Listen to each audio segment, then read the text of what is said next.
Pagdating sa advertising o pagpapatalastas ng mga produkto, kanya-kanyang gimmick ang mga kumpanya para makuha ang atensyon ng mga mamimili. Ang susunod na posibleng mauso ngayon, billboard na lumilipad.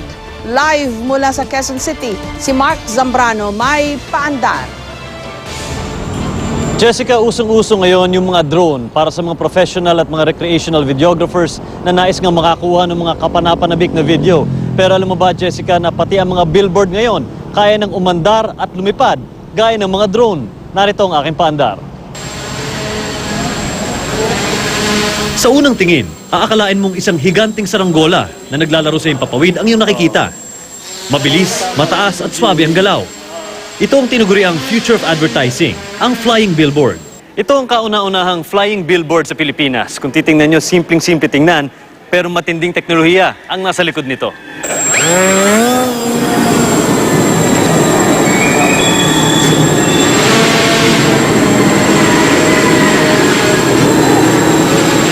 Ang lipad ng flying billboard, maihalin tulad sa mga makabagong drone o unmanned aerial vehicles sa merkado ngayon. Kaya nitong lumiko, lumipad ng mabilis o mabagal, at kahit sa pagbaba, madali lang ito saluhin. Pwede mo saluhin. Gawa ito sa specialized foam at wala pang 1 kilo ang timbang. Isang electric-powered propeller ang nagpapalipad dito. Pero ayon sa isa sa mga inventor nito na si Jerry Cheng, hindi ito pwedeng tawagin na drone. We like to call it an electric kite. Kasi it acts like a kite, meaning, pag may nangyari masama, it will fall like a kite. Or basically, it will glide. Ligtas din daw itong gamitin sa mga indoor event na maraming tao. As you can see sa logo sa likod, there's no electronics being shown. It's because nasa loob. Meaning, all the moving parts is inside. So when something bad happens, there will be no propeller, no electrics exposed, so it's safe talaga. Ayun. Ang mga mas malaking 60-inch at 80-inch version ng flying billboard, kakayanin na raw ang hangin sa outdoor venues. Pero ayon sa Civil Aviation Authority of the Philippines o CAAP, kailangan pa rin iparehistro ang flying billboard tulad ng ibang drones. Kasama ito sa safety at security regulations ng CAAP. Registration on the ownership is necessary because we are requiring that this be covered by third-party insurance liability at least, because in case of injury to people and damage to properties.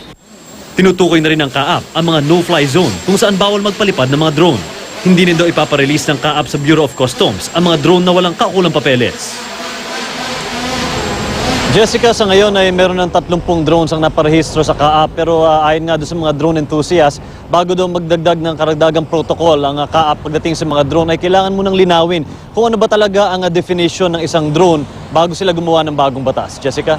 Ang ganda, Mark, ha? Bagong paraan talaga ng advertising. Pero yun nga, paano kung kumalas-kalas yung, kasi styrofoam lang yun, di ba? Paano kung biglang kumalas, yung propeller kaya niyan sa loob, hindi kaya makasugat?